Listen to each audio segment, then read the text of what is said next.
Welcome to this explainer. I'm honestly so glad you're here with us today. We're going to step into a calm, deeply practical space right now to explore a framework that could literally change how you experience your life, your work, and your relationships. Today, we're talking about reclaiming your peace. Let's just pause for a second and start right there. Think about it. Why do we spend so much of our lives trying to control people who were never actually ours to control? I mean, just think about the absolute exhaustion of constantly wanting someone to finally understand you, to just apologize, or to simply choose you. It's draining, right? Now, before we dive in too deep, just a really quick disclaimer. This explainer is an imaginary thought experiment. It's creatively inspired by the amazing themes of the Let Them theory, alongside leading voices in psychology and relationships. So this isn't a real panel discussion you're tuning into, but rather a structured creative exploration of some really powerful ideas, all designed to help you find some much-needed clarity. Okay, let's get into the framework itself. The Let Them theory is beautifully simple, but honestly, it's profoundly challenging to practice. It basically operates on two main pillars. First is let them, which just means letting people reveal exactly who they are without you fighting reality. And the second pillar is let me, meaning you take full responsibility for your own peace, your own boundaries, and your choices. And look, this isn't about becoming cold or detached at all. It's about becoming free. Think about how this actually plays out in everyday life. You can let them misunderstand you, let them judge you, let them overlook you. But on the flip side, let yourself stop chasing, let yourself set boundaries, and choose peace. I mean, think about the pure exhaustion of sitting around waiting for someone else to change, and compare that to the incredible, empowering energy of just building your own life. Huge difference, right? So that brings us to our first major topic, releasing control and the complete illusion of managing others. Why do we even try so hard to manage what people think or choose in the first place? Well, in our imaginary exploration today, Brené Brown's work hits the nail on the head. Control is often fear disguised as effort. We all know that awful feeling, right? Furiously drafting and redrafting a text message just to manage someone's opinion of us. We tell ourselves it's just caring or being responsible, but underneath all of that, it's usually just us avoiding vulnerability. It's avoiding the unbearable weight of uncertainty. It's that tiny voice saying, if I can just make you approve of me, maybe I won't feel rejected. Here's the thing.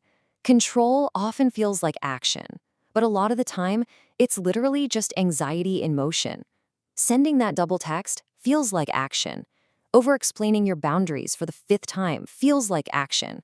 Constantly checking your phone feels like action, but really, it's just an endless, anxious loop.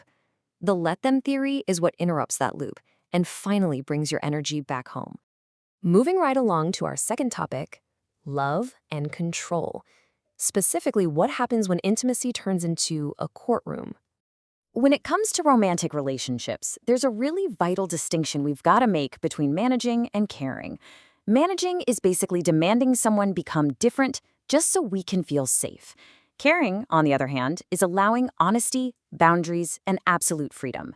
There is a massive difference between truly holding space for your partner's true self and, trying to manufacture their responses just to soothe your own internal fears. Real love allows honesty, it allows boundaries, and it allows freedom. It absolutely does not demand self-abandonment.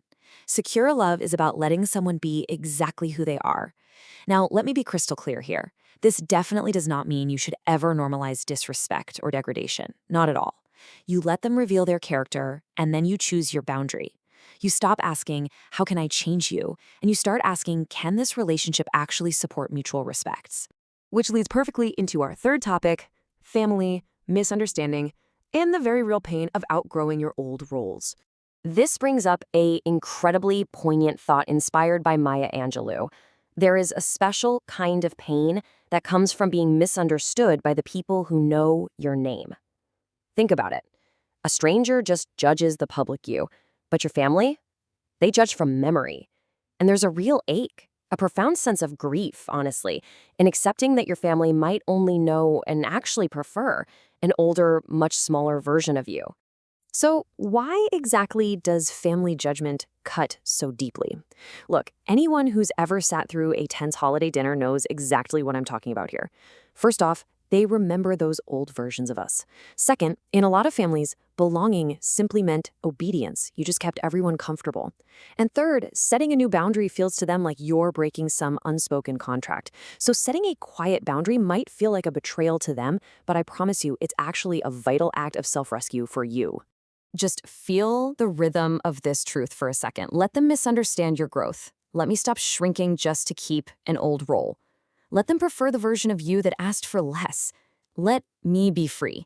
Hear this clearly. You absolutely do not need anyone's permission to protect your own peace. Zero. Let's shift gears to topic 4, work and approval, or what I like to call the professional validation trap. Here is that validation trap laid out plain as day. Promotions suddenly become proof of your human worth. Feedback starts feeling like a personal verdict on your soul, and applause totally replaces your true purpose. Our careers can make us incredibly dependent on these external metrics. We end up literally endlessly auditioning for our own value, just waiting around for some biased or distracted boss to finally notice us and make us feel secure. The best antidote to this, drawing from Simon Sinek's perspective in our thought experiment, is realizing that careers become validation traps the moment people forget the difference between achievement and purpose. Real confidence isn't needing the entire conference room to clap for you. True confidence? It's quiet alignment. It's knowing exactly why your work matters, even when the applause completely disappears. So the absolutely crucial takeaway for your career is this. Let them overlook you. Let me build my own proof. Let me speak up, improve, or honestly, just go find a better room. Stop handing your power away to other people. You can completely release your need to control their perception of you while still taking fierce, continuous action for your own professional growth. And that brings us to our 5th and final core topic, the let me phase. This is all about the burden and the incredible dignity of taking responsibility. I absolutely love this incredible insight from Viktor Frankl. He said, within every situation, there remains a space in which one can choose one's attitude, one's response. You see, freedom isn't passive. It doesn't mean just sitting back and sighing, oh well. It places you back into a direct, active relationship with your own future. You're accepting the burden, but also the deep dignity of actually choosing your response. So here's what the path to true freedom looks like, broken down. Step 1, stop blaming others. I know blame is super comforting, but it's basically a locked room. Step 2, face your own responsibility. And step 3, just take the next honest step. Peace requires action. It requires building habits, and it requires profound self-trust. You've got to start moving way before you feel perfectly ready. There is such a deep emotional truth to uncover here. The goal is not to somehow become someone nobody can ever hurt. That's literally impossible. The real goal is to become someone who no longer abandons themselves when hurt inevitably happens. It means you trust yourself to recover. You trust yourself to stay whole, no matter what someone else chooses to do. As we start to wrap things up today, it's time to take a hard look inward. Reclaiming your peace requires total, brutal honesty about where you are currently surrendering it. Let them live their life. Let me live mine. It really is that simple, and it is absolutely that powerful. Thank you so much for joining me for this explainer today. I really hope this framework gives you the clarity to just step back, take a breath, and start building the life that truly belongs to you.